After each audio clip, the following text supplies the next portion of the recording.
الرحمن الرحیم۔ السلام علیکم ورحمۃ اللہ وبرکاتہ۔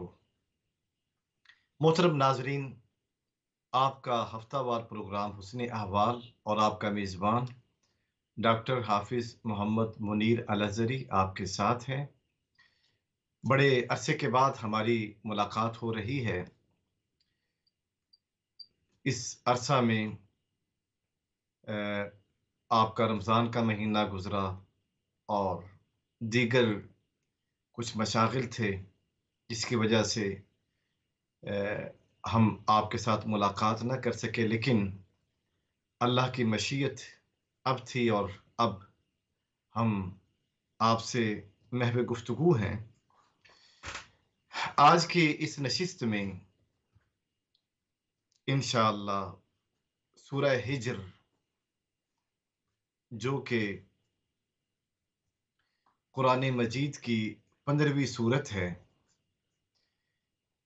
اس کے اوپر ہم روشنی ڈالیں گے اور اس کا خلاصہ بیان کریں گے۔ سورہ ہجر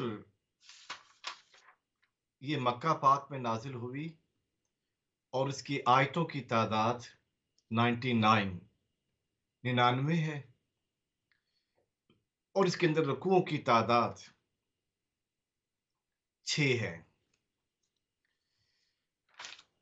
اور اس میں کسی قسم کا اختلاف نہیں کہ یہ سورہ پاک مکہ مکرمہ کے اندر نازل ہوئی۔ اس کے اندر جو موضوعات بیان ہوئے ہیں وہ موضوعات وہ ہیں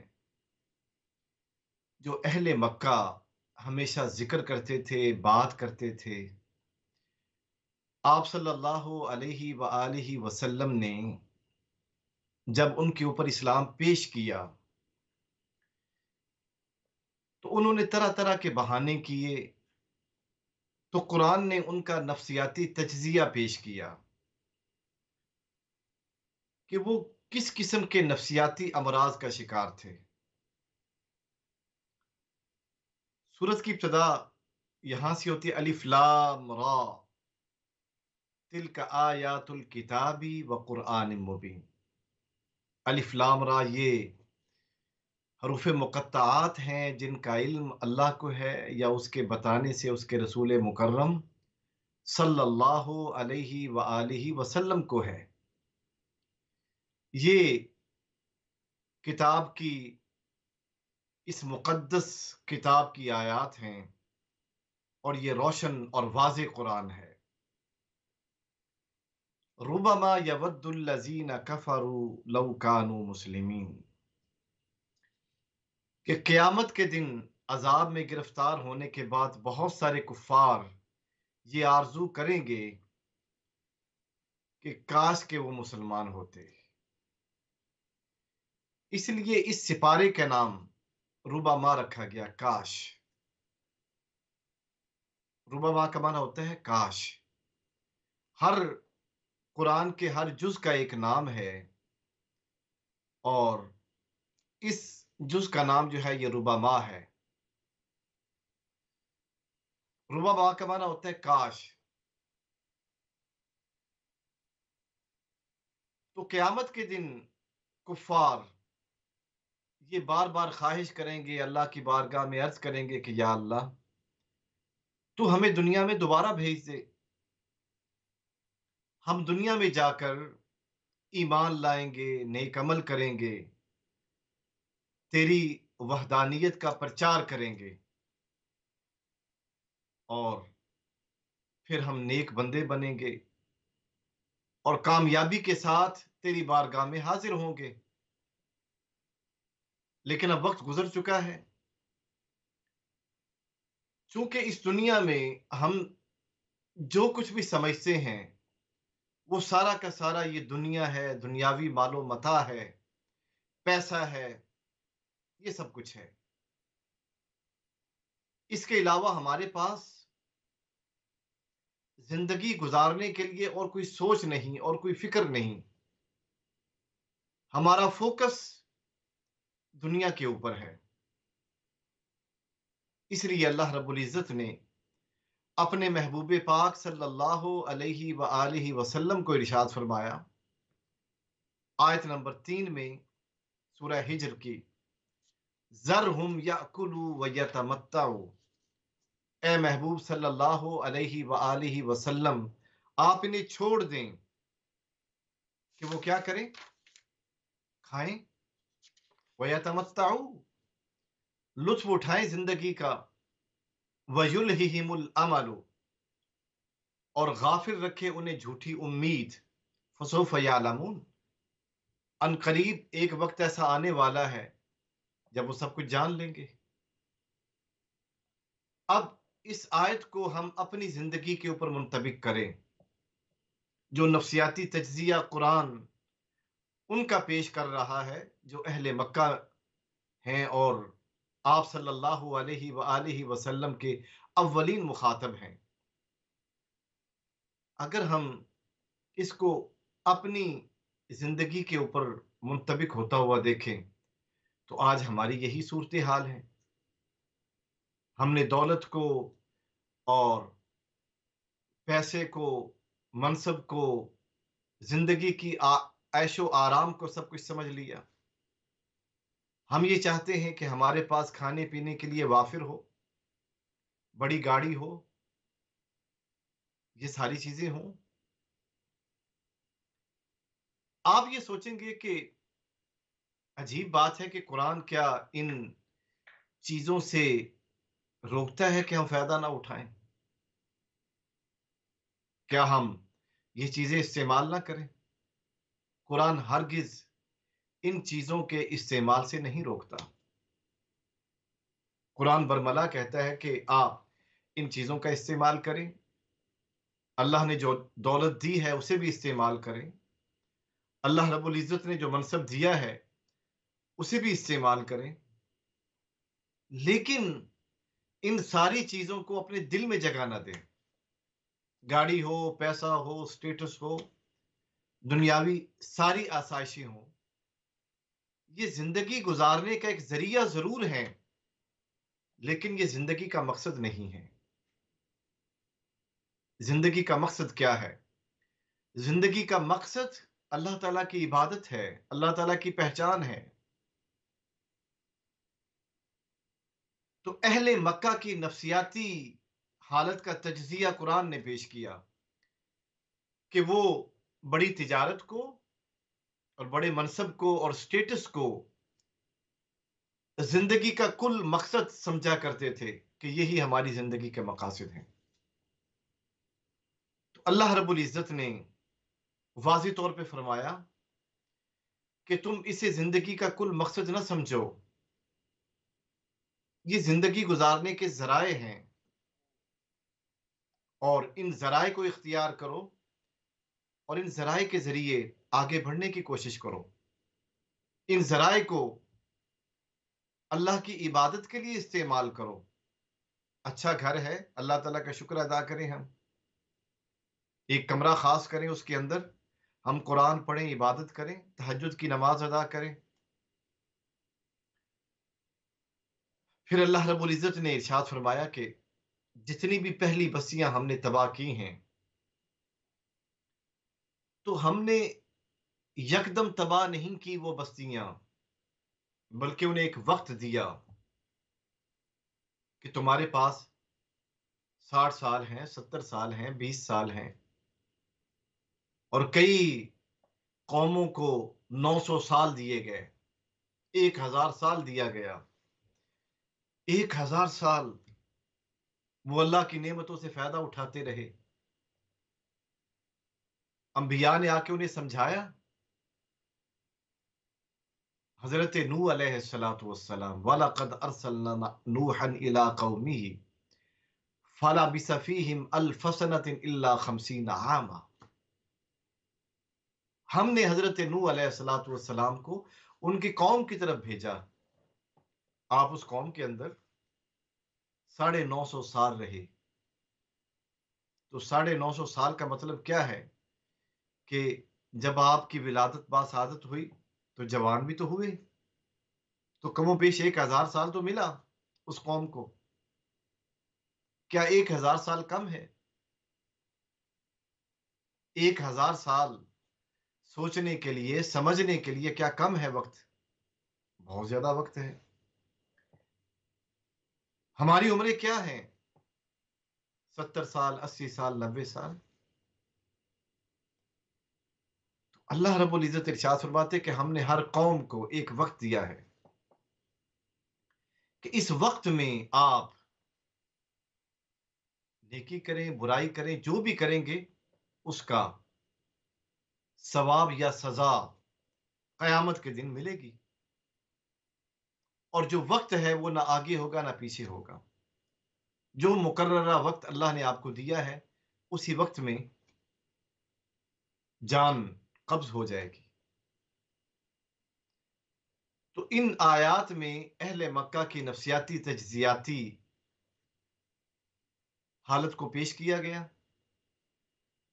اور پھر آگے ایک بڑا اہم موضوع ہے جس کی طرف قرآن نے اشارہ کیا، وہ قرآن کی حفاظت ہے۔ آیت نمبر 9 سورہ ہجر۔ ہجر سے کیا مراد ہے؟ یہ اس سورت کا نام سورہ ہجر رکھا گیا تو یہ بھی میں واضح کر دوں کہ یہ حجاز اور شام کے درمیانی علاقے کا نام ہجر ہے۔ حجاز اور شام کا درمیانی علاقہ جو ہے اس کا نام ہجر رکھا گیا ہے۔ ہا یہ حلوے والی، اور جیم اور را ہجر۔ اگر حجر ہو تو اس کا معنی ہوتا ہے پتھر۔ حجر کا معنی پتھر ہوتا ہے، حجر اسود جیسے ہم کہتے ہیں، یعنی کالا پتھر، مقدس پتھر، کہ جب ہم عمرہ یا حج کرنے جاتے ہیں تو طواف کرتے ہوئے اسے چومنا یہ اس کا ایک ضروری حصہ ہے۔ اگر چوم نہ سکے تو اسے دور سے اس کی طرف استلام، اشارہ کیا جائے۔ تو ہجر جو ہے یہ حجاز اور شام کے درمیانی علاقے کا نام ہے جہاں حضرت صالح علیہ السلام مبعوث کیے گئے۔ وہ اصحاب الحجر ہیں کہ حضرت صالح علیہ السلام کو اس علاقے کی طرف مبعوث کیا گیا اور وہاں جا کر آپ نے تبلیغ فرمائی۔ تو آیت نمبر 9 میں جس اہم موضوع کی طرف اشارہ کیا گیا وہ موضوع ہے قرآن کی حفاظت۔ اللہ رب العزت نے بڑے واضح انداز میں ارشاد فرمایا، انا نحن نزلنا الذکر وانا لہ لحافظون۔ بے شک ہم نے قرآن اتارا ہے اور ہم اس کی حفاظت فرمانے والے ہیں۔ اگر آپ سورہ ہجر آیت نمبر 9 سامنے نکال کے دیکھیں تو یہ آیت آپ کو ملے گی، انا نحن نزلنا الذکر وانا لہ لحافظون، کہ ہم نے قرآن کو نازل کیا ہے اور ہم اس کے محافظ ہیں، حفاظت کرنے والے ہیں۔ اور یہ ضمانت اللہ کی طرف سے ہے، کسی اور کی طرف سے نہیں۔ اگر اللہ کی طرف سے ہے تو اللہ ہر چیز پر قادر ہے، وہ ہر عیب سے پاک ہے۔ اگر ہمارے ذہن کے کسی کونے میں یہ شک پیدا ہو معاذ اللہ کہ اللہ حفاظت نہیں کر سکتا، تو پھر ہم یہ ایمان رکھ رہے ہیں کہ اللہ تعالی کی قدرت جو ہے وہ کاملہ نہیں، ناقصہ ہے، پھر تو ایمان ہی ختم ہو گیا۔ ایمان کامل کیا ہے؟ کہ اللہ تعالیٰ کی قدرت کاملہ پر ایمان رکھا جائے۔ ان اللہ علی کل شیء قدیر، اللہ تعالیٰ ہر چیز پر قادر ہے۔ اللہ رب العزت ارشاد فرماتے ہیں ہم نے اس قرآن کو نازل کیا ہے، انا نحن نزلنا الذکر وانا لہ لحافظون، ہم نے قرآن کو نازل کیا، ہم اس کی حفاظت فرمانے والے ہیں۔ آج 14 صدیاں گزر گئیں، قرآن کی ایک زیر زبر بھی نہ بدلی جا سکے، اور نہ ہی کوئی بدل سکے گا قیامت تک۔ جو قرآن جیسے نازل ہوا اللہ کے رسول صلی اللہ علیہ وآلہ وسلم پر، وہ اسی طریقے سے آج تک محفوظ ہے اور محفوظ رہے گا، کیونکہ یہ اللہ کا وعدہ ہے۔ آیت نمبر 9 میں ارشاد ہے وَإِنَّا نَحْنُ نَزَّلْنَا الذِّكْرَ وَإِنَّا لَهُ لَحَافِظُونَ، ہم نے قرآن کو نازل کیا، ہم اس کی حفاظت کرنے والے ہیں۔ یہ سینٹنس جو ہے یہ 3 زمانوں کو شامل ہے، ماضی کو، حال کو، مستقبل کو۔ بعض جملے ایسے ہوتے ہیں جو ماضی کے ساتھ وابستہ ہیں، بعض حال کے ساتھ ہیں، بعض مستقبل کے ساتھ ہیں۔ اس کو عربی زبان میں جملہ فعلیہ کہتے ہیں، لیکن یہ تو جملہ اسمیہ ہے۔ جملہ اسمیہ کی خوبی یہ ہے کہ یہ تینوں زمانوں کو شامل ہے۔ اللہ کا ارشاد ہے کہ ہم ماضی میں بھی قرآن کے محافظ تھے، حال میں بھی محافظ ہیں، اور قیامت تک آنے والے زمانوں کے لیے بھی قرآن کے محافظ ہیں۔ تو گویا کہ قرآن کی حفاظت ایک لمحہ کے لیے بھی ختم نہیں ہے،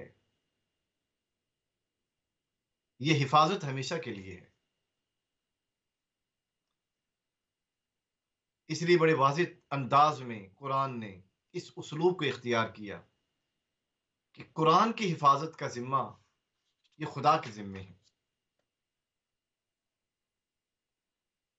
کوئی اور قرآن کا محافظ نہیں ہے۔ اگر ہم خدا کی قدرت پہ کامل یقین رکھتے ہیں، وہ ہر عیب سے پاک ہے، وہ خالق ہے، وہ مالک ہے، وہ آنے واحد میں کن کہتا ہے اور فیکون وہ ہو جاتا ہے،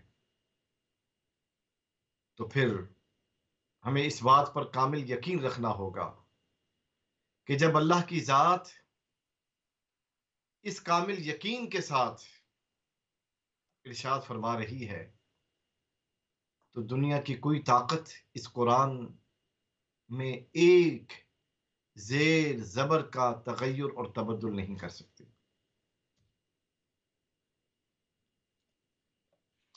ایک اور بڑا اہم موضوع ہے جو اس سورہ پاک کے اندر اللہ رب العزت نے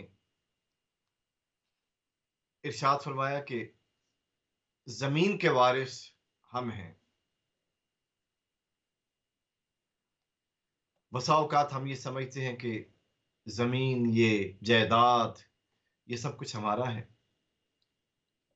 اگر آپ کے سامنے قرآن موجود ہو تو آپ آیا نمبر 23 اس کو آپ دیکھ سکتے ہیں، وَإِنَّا لَنَحْنُ نُحْيِي وَنُمِيتُ وَنَحْنُ الْوَارِثُونَ، ہم زندہ بھی کرتے ہیں، ہم مارتے بھی ہیں، اور ہم وارث ہیں۔ قرآن مجید بڑے واضح انداز میں ایک حقیقت کو آشکار کر رہا ہے کہ ہم زندہ کرتے ہیں، ہم مارتے ہیں، ہم زمین کے وارث ہیں۔ زندہ کرنے سے کیا مراد؟ پیدا کرنا۔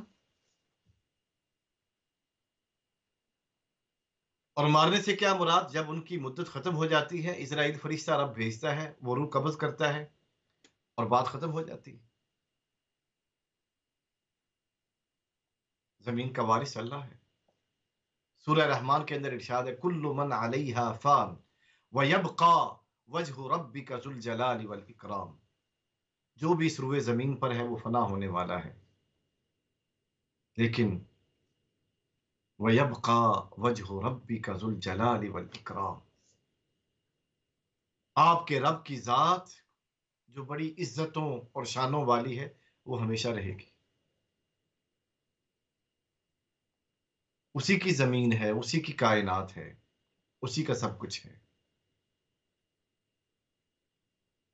وہ جسے چاہے عطا کرے، جس سے چاہے چھین لے،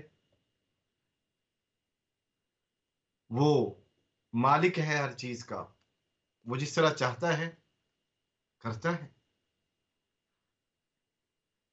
تو اس غلط فہمی کو زائل کیا قرآن نے کہ یہ جو تم کہتے کہ یہ زمین ہماری ہے، ہمارے آباء و اجداد کی ہے اور پھر ہماری اولاد کو ملے گی، یہ غلط فہمی ذہنوں سے نکالو۔ وقتی طور پر تمہیں زمین کے اوپر زندگی گزارنے کا حق دیا گیا ہے۔ ہاں، جتنی بھی وسیع زمین ہو اسے آباد کرو انسانیت کے فائدے کے لیے، اللہ کی عبادت کے لیے اس کو آباد کرو، ذرائع روزگار پیدا کرو، اس زمین کو انسانیت کی منفعت کے لیے استعمال کرو، فیکٹریز لگاؤ، کارخانے لگاؤ، سڑکیں بناؤ، گھر بناؤ، مساجد، عبادت خانے بناؤ، کمیونٹی سینٹرز بناؤ، انسانیت کا فائدہ کرو اس میں۔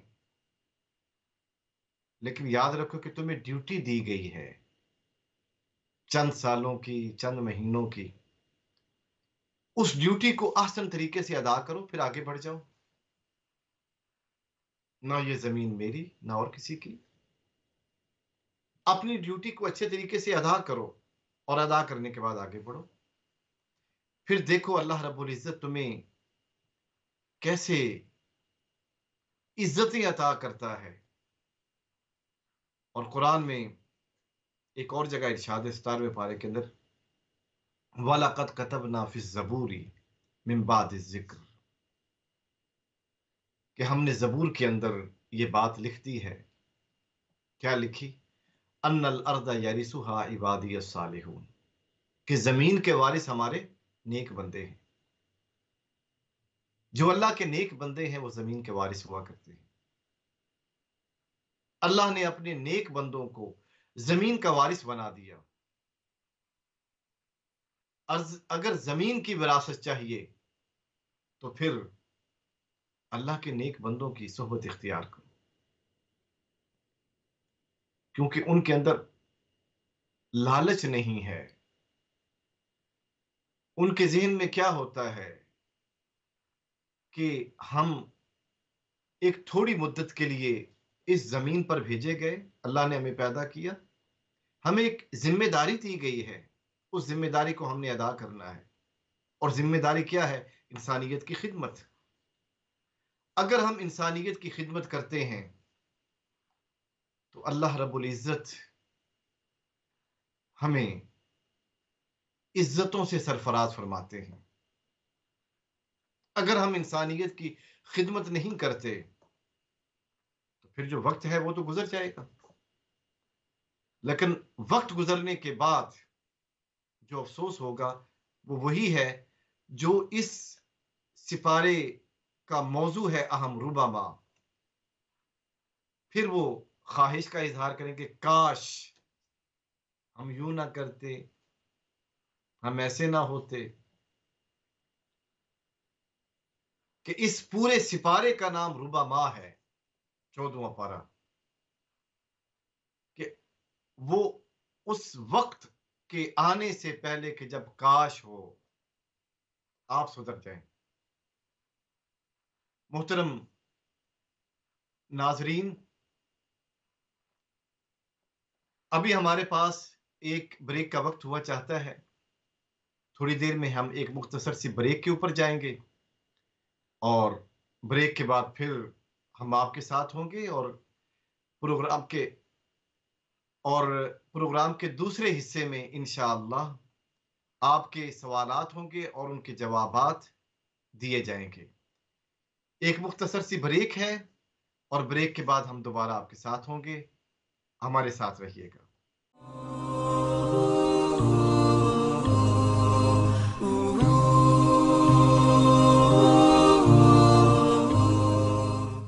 ویلکم بیک محترم ناظرین۔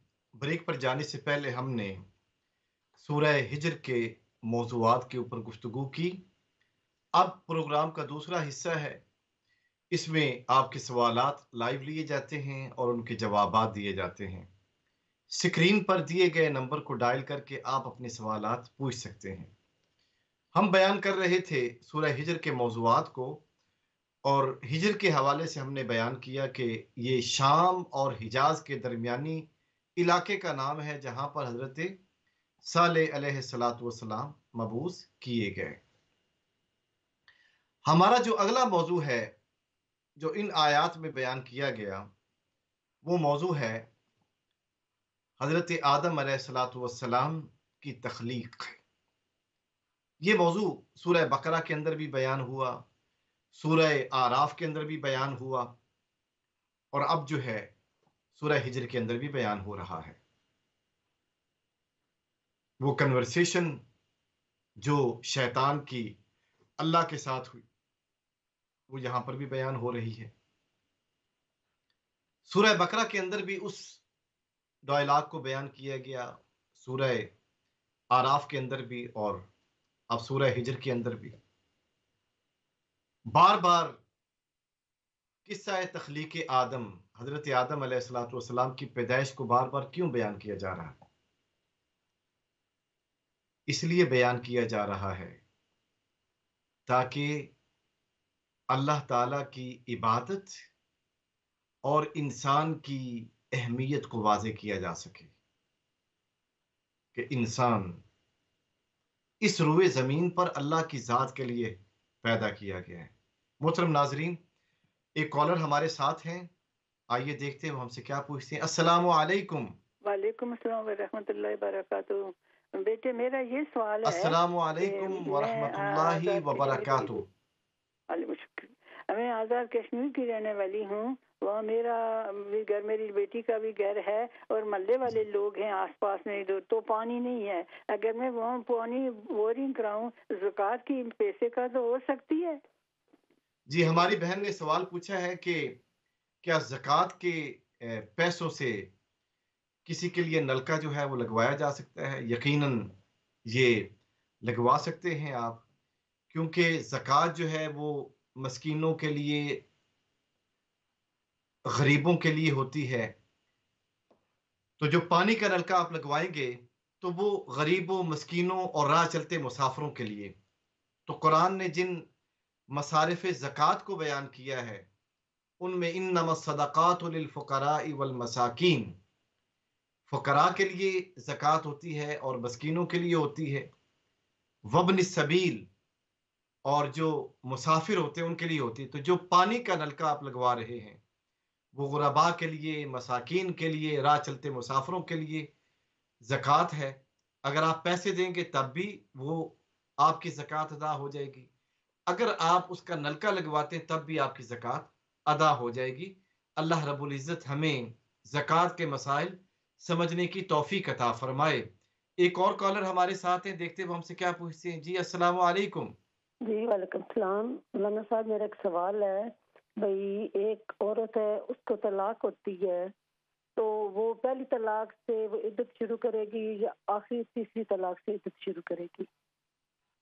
جی، ہماری بہن نے سوال پوچھا کہ ایک عورت ہے، اس کو طلاق ہوتی ہے، کیا پہلی طلاق سے وہ عدت پورے کرے گی یا تیسری طلاق سے عدت پوری کرے گی؟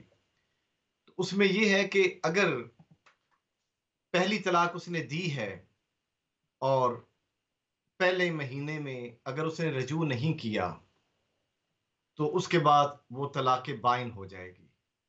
طلاق بائن کا مطلب یہ ہے کہ اب نکاح کے بغیر وہ اس کے ساتھ نہیں رہ سکتی، جبکہ پہلے مہینے میں نکاح کے بغیر اگر وہ رجوع کرتا ہے، شرط ہے رجوع کرنے کی، اگر وہ ڈیسیژن لیتا ہے کہ میں نے اپنی بیوی کے ساتھ رہنا ہے تو پھر وہ رجوع ہو سکتا ہے بغیر نکاح کے، یہ اسے سہولت دی گئی۔ اور اگر وہ رجوع نہیں کرتا تو پھر دوسرے مہینے میں وہ طلاق کنورٹ ہوگی طلاق بائن میں۔ اب طلاق بائن میں جب وہ آئے گی تو پھر اب نکاح کے بغیر جو ہے وہ نہیں آ سکتی۔ اب اگر اس نے نکاح نہیں کیا تو پھر یوں سمجھ لے کہ طلاق ہو گئی ہے اور اب وہ عدت اپنی پوری کرے۔ اگر وہ پریگننسی ہے تو اس کی جو عدت ہے وہ وضع حمل ہے، اور جب وہ بچہ پیدا ہوگا اس کے بعد اس کی عدت ختم ہو جائے گی۔ یا اگر وہ پریگننسی نہیں ہے تو پھر اس کی عدت جو ہے وہ 4 مہینے 10 دن ہے. تو اس طریقے سے عدت جو ہے وہ دوسرے مہینے کے بعد اگر وہ نکاح نہیں کرتا تو اس کی عدت جو ہے وہ شروع ہو جائے گی. اللہ رب العزت ہمیں ان مسائل کو سمجھنے کی توفیق عطا فرمائے. جی ہم آگے بڑھتے ہیں ان موضوعات کی طرف جو بیان کیے گئے کہ شیطان اور رب کا مکالمہ ہوا. مکالمہ کیا تھا؟ کہ اس نے کہا کہ میں آدم سے بہتر ہوں، آپ نے مجھے حکم کیوں دیا یا اللہ آدم کو سجدہ کرنے کا، کہ میں آدم کو سجدہ کروں؟ تو نے مجھے آگ سے پیدا کیا، آگ اوپر جاتی ہے، اسے مٹی سے پیدا کیا، مٹی قدموں کے نیچے ہوتی ہے، تو کیا ضرورت تھی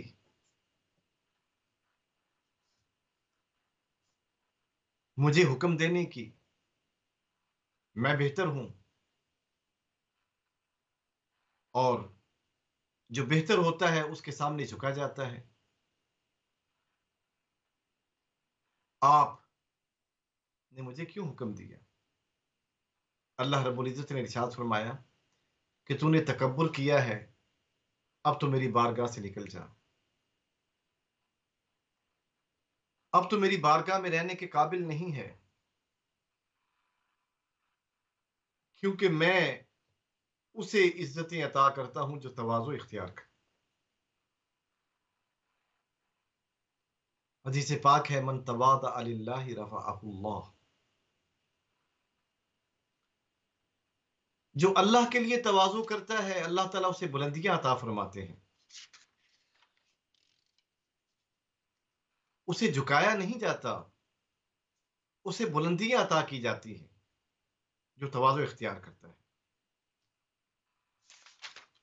تو شیطان نے تکبر کیا. اللہ رب العزت نے ارشاد فرمایا قال فخرج منها فانك رجیم، نکل جا اس سے، تو مردود ہے. مرجوم کسے کہتے ہیں؟ رجم کہتے ہیں پتھر مارنے کو. جسے پتھر مارے جائے وہ کوئی قابل عزت تو نہیں ہوتا. تجھے جو ہے وہ رد کر دیا گیا ہے. تمہیں اس لیے آگے پھر ارشاد وَإِنَّ عَلَيْكَ اللَّعْنَةَ إِلَىٰ يَوْمِ الدِّينِ، تو مردود کیوں ہے؟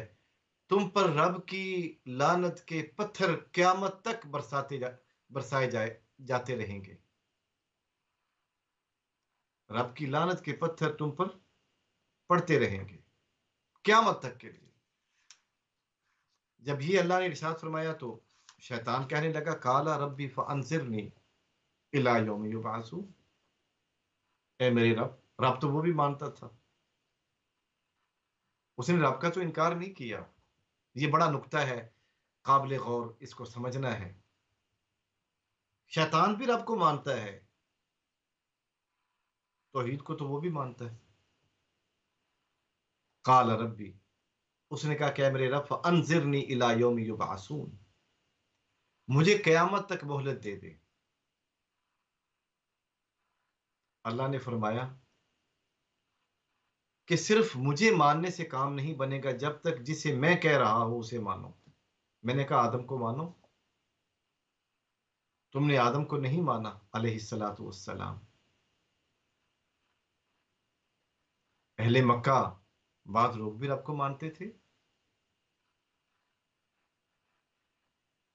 جو مکہ کے اندر رہنے والے تھے، مختلف قسم کے گروہ تھے.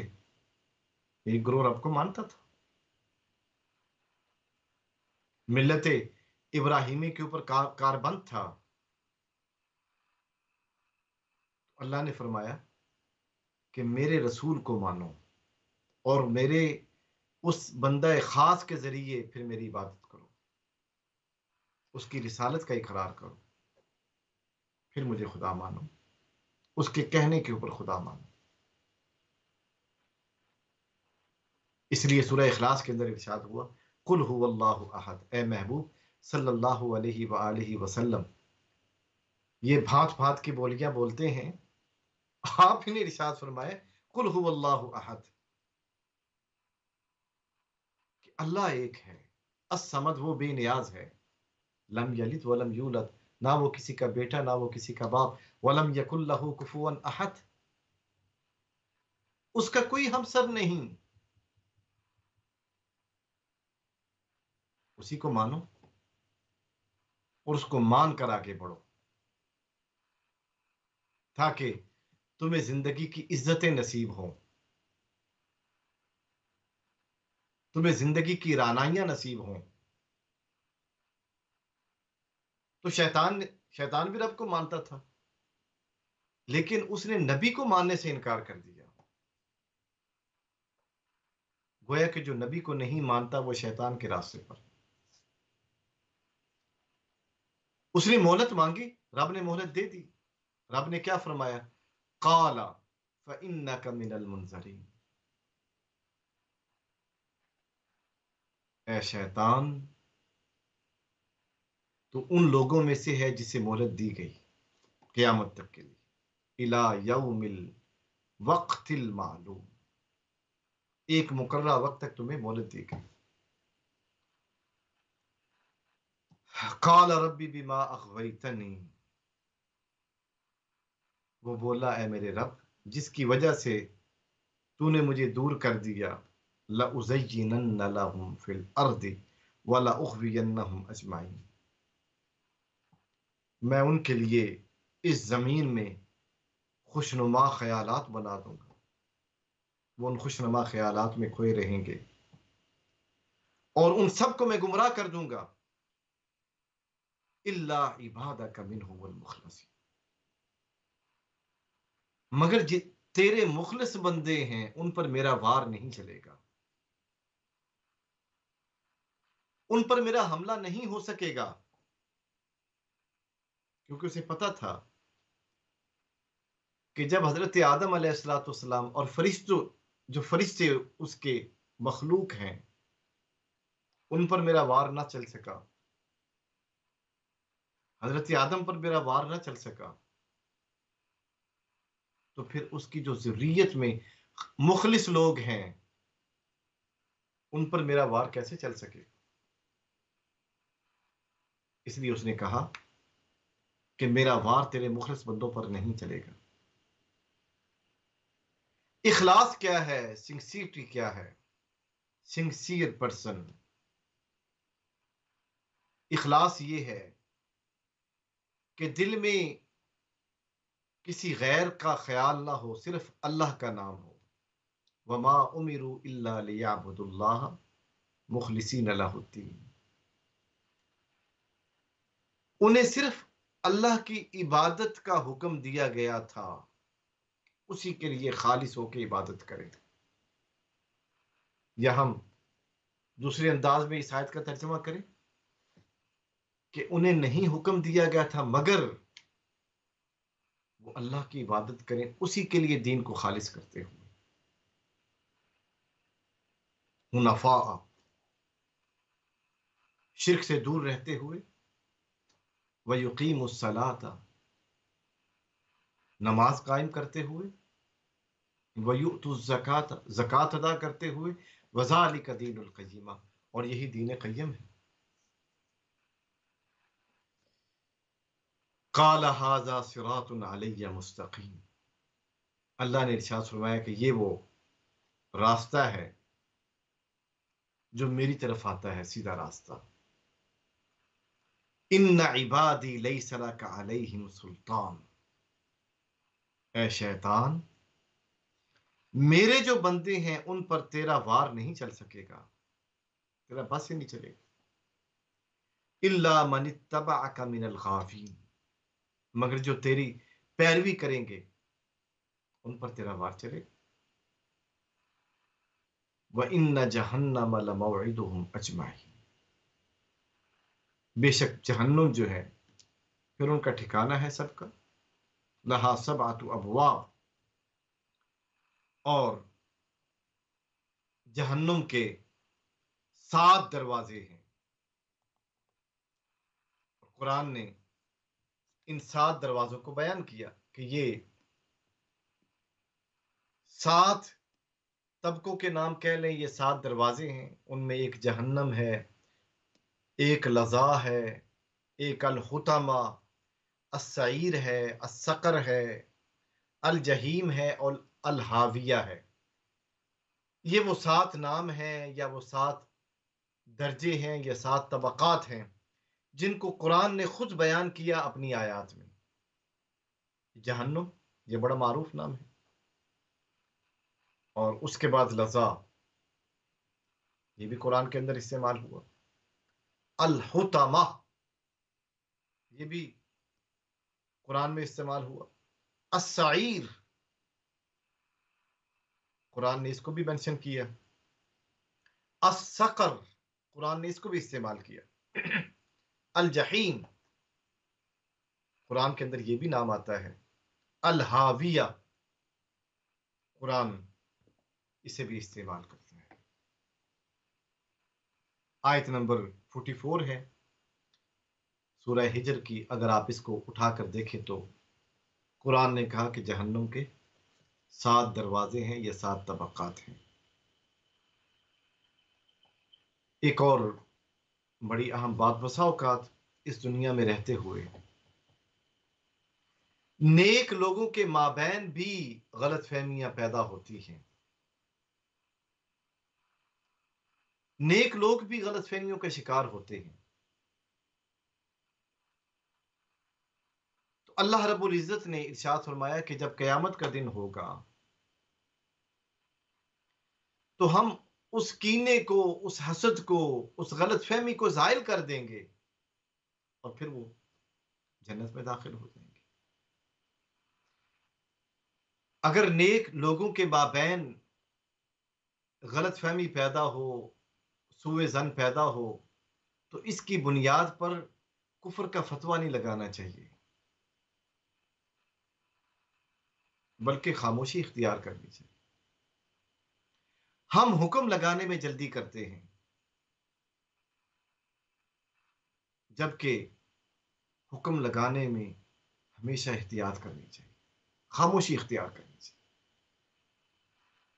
ہمارے ہاں معاشرے میں ہمیشہ ایک شدت پسندی کہہ لیں، سختی ہے طبیعتوں میں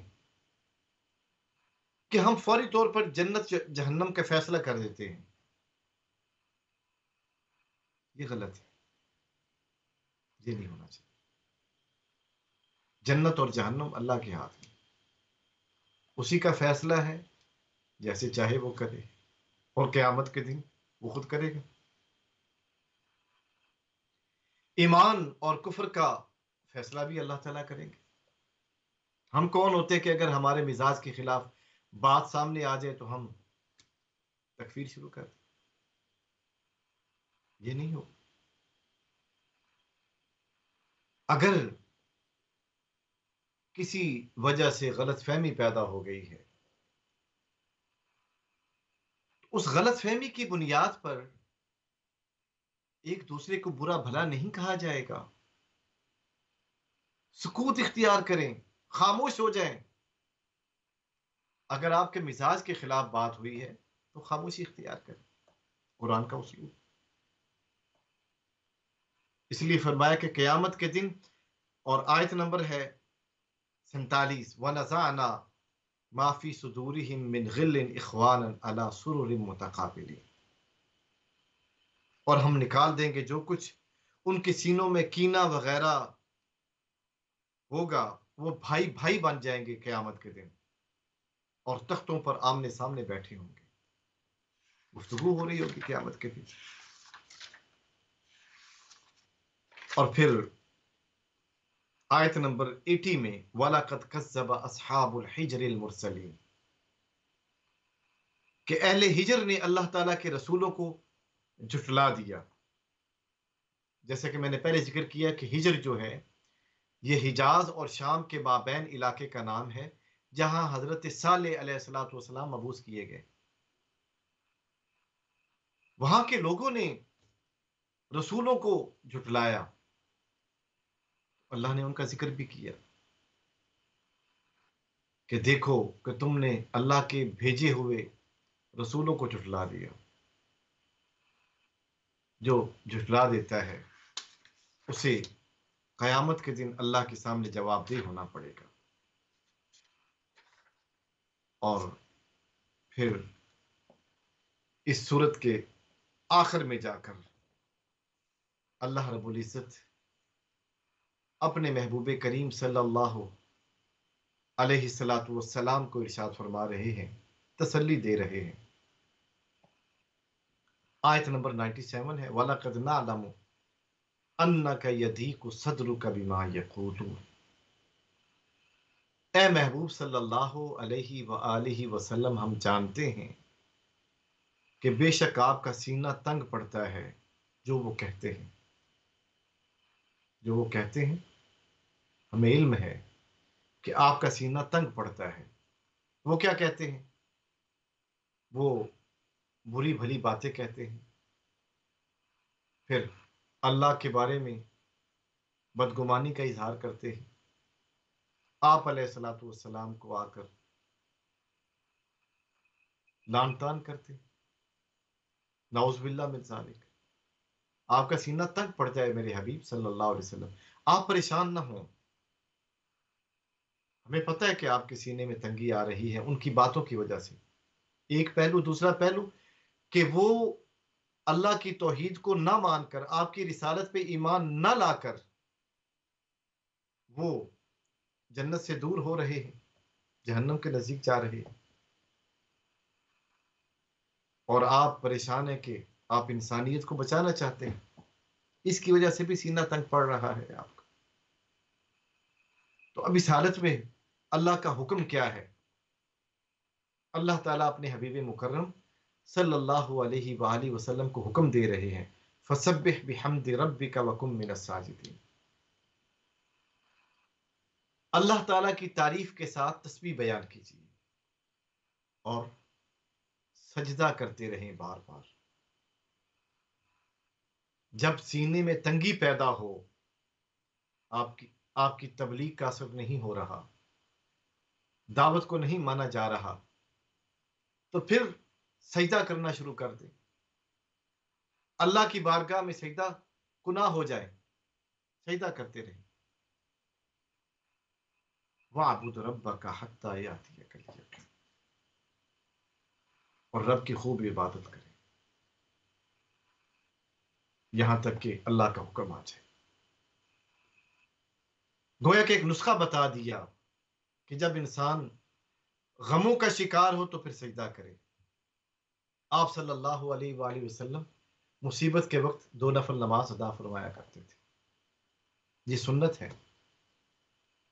اگر تکلیف آ جائے تو پھر 2 نفل نماز کی نیت باندھ کر انسان کھڑا ہو جائے، اللہ کی تعریف کرے، قرآن مجید پڑھے، سجدہ لمبا کرے، اللہ سے مانگے، یا اللہ تو مجھے معاف کر دے، یا اللہ تو مجھے خوشحالی عطا کر، یا اللہ اس تکلیف کو مجھ سے دور کر دے۔ اللہ تعالیٰ دور کر دیتا ہے۔ اللہ رب العزت ہمیں قرآن مجید کی اس صورت کے مضامین کو سمجھنے کی توفیق عطا فرمائے۔ محترم ناظرین، آج کے اس پروگرام میں سورہ ہجر کے موضوعات کو بیان کیا گیا، آپ کے سوالوں کے جوابات دیے گئے، اور تھوڑے ہی وقت کے بعد یہ پروگرام اختتام پذیر ہوگا، اور اگلے پروگرام میں ہم سورہ نحل، شہد کی مکھی کے حوالے سے جو صورت ہے، ان موضوعات کے بیان کریں گے۔ تو اپنے میزبان کو اس وقت تک کے لیے اجازت دیجیے، دعا کرتے ہیں اللہ رب العزت آپ کا حفاظت کرنے والا ہو، اللہ رب العزت آپ کو خوشحالی عطا فرمائے۔ وآخر دعوانا ان الحمد للہ رب العالمین۔